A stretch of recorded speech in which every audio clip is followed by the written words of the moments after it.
आप सभी का हमारे करियर गाइड 24/7 यूट्यूब चैनल में स्वागत है।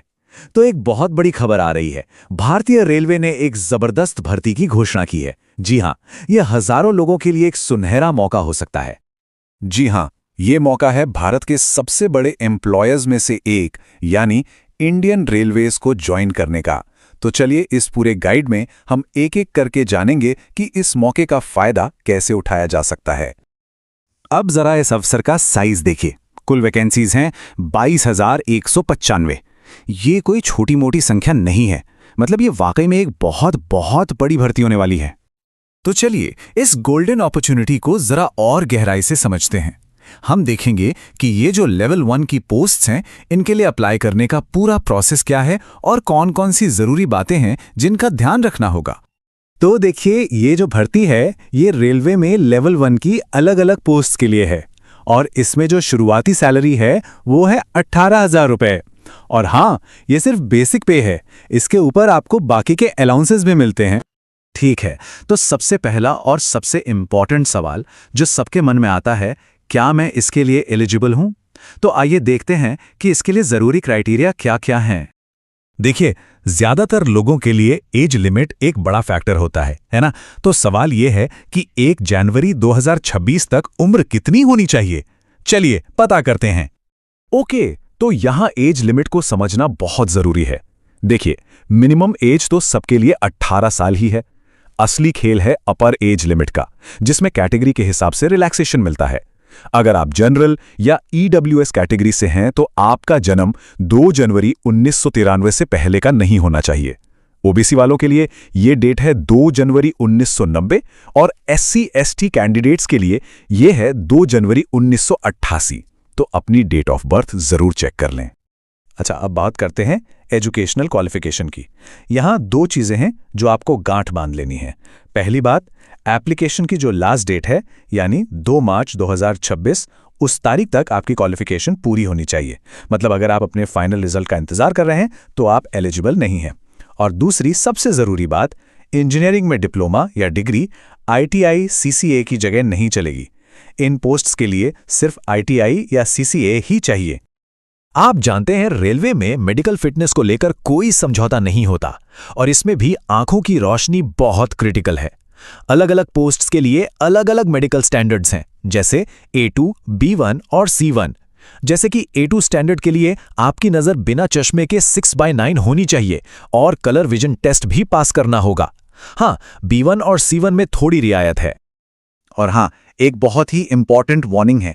जिन भी कैंडिडेट्स ने लैसिक या कोई और करेक्टिव आई सर्जरी करवाई है वो A2 और A3 मेडिकल स्टैंडर्ड वाली पोस्ट्स के लिए एलिजिबल नहीं होंगे।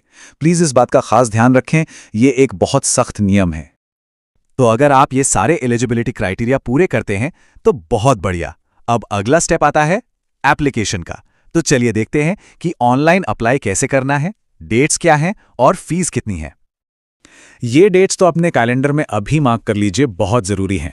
ऑनलाइन एप्लीकेशन शुरू होंगे 31 जनवरी 2026 से और लास्ट डेट है 2 मार्च 2026। मेरी सलाह है आखिरी दिन का इंतजार बिल्कुल मत कीजिएगा, क्योंकि फीस पेमेंट और करेक्शन के लिए भी बहुत कम टाइम मिलेगा। एप्लीकेशन का प्रोसेस काफी सीधा साधा है। बस 4 स्टेप्स हैं। स्टेप 1, RRB की ऑफिशियल वेबसाइट पर जाकर एक अकाउंट बनाना है। स्टेप 2, ऑनलाइन एप्लीकेशन फॉर्म को बहुत ही ध्यान से भरें, कोई गलती ना हो। स्टेप 3, जो भी जरूरी डॉक्यूमेंट्स हैं और एक लाइव फोटो वो अपलोड करनी है। और फाइनली स्टेप 4, ऑनलाइन फीस पे कर दीजिए। अब जरा एग्जामिनेशन फीस की बात कर लेते हैं और यहाँ एक बहुत अच्छी खबर है, इसका ज्यादातर हिस्सा रिफंड हो जाता है।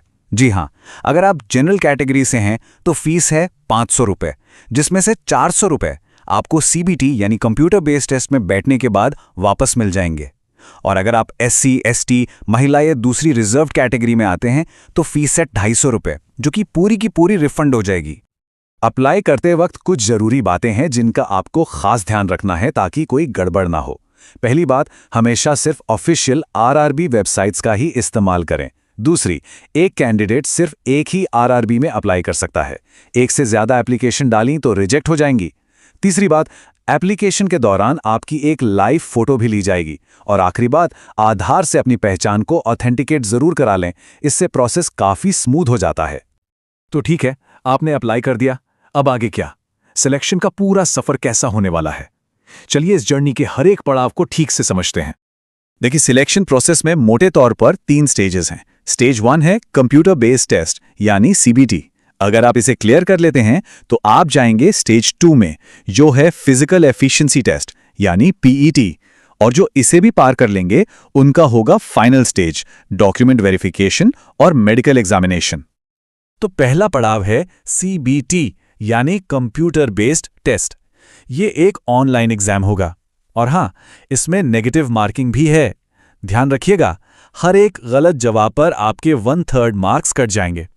तो तुक्केबाजी से बचना होगा और बहुत सोच समझकर जवाब देना होगा। जो भी कैंडिडेट CBT क्लियर करेंगे उनमें से वैकेंसीज के 3 गुना लोगों को अगले राउंड यानी फिजिकल एफिशिएंसी टेस्ट PET के लिए शॉर्टलिस्ट किया जाएगा। जी हां, 3 टाइम्स। तो इससे आप अंदाजा लगा सकते हैं कि कंपटीशन कितना तगड़ा होने वाला है। देखिए, इस पूरे सिलेक्शन प्रोसेस का मकसद सिर्फ एक ही है, ऐसे काबिल और मेडिकली फिट कैंडिडेट्स को चुनना जो इंडियन रेलवेज जैसी बड़ी जिम्मेदारी को अच्छी तरह से निभा सकें। चलिए अब आखिर में कुछ बहुत ही जरूरी सलाह और वार्निंग्स पर नजर डालते हैं।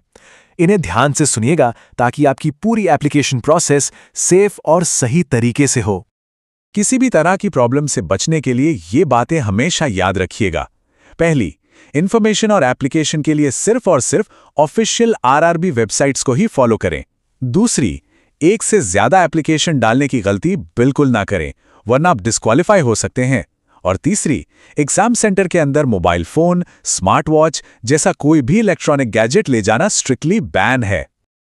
और अब एक बहुत ही सीरियस और इंपॉर्टेंट वार्निंग। देखिए, ये जो जानकारी हम दे रहे हैं ये सिर्फ इन्फॉर्मेशन और अवेयरनेस के लिए है। किसी भी जॉब के लिए अप्लाई करने से पहले सारी डिटेल्स को ऑफिशियल वेबसाइट पर जाकर खुद जरूर वेरीफाई करें। और सबसे जरूरी बात, किसी भी नौकरी के लिए कभी भी किसी को भी पैसे मत दीजिए। अगर कोई आपको फोन करके नौकरी के नाम पर पैसे मांगे तो समझ जाइए कि वो एक फ्रॉड है। खुद भी अलर्ट रहें और दूसरों को भी सेफ रखें। तो इस तरह की रेगुलर और काम की जानकारी पाने के लिए हमारे YouTube चैनल करियर गाइड 24/7 को लाइक और सब्सक्राइब करना ना भूलें। बहुत बहुत धन्यवाद।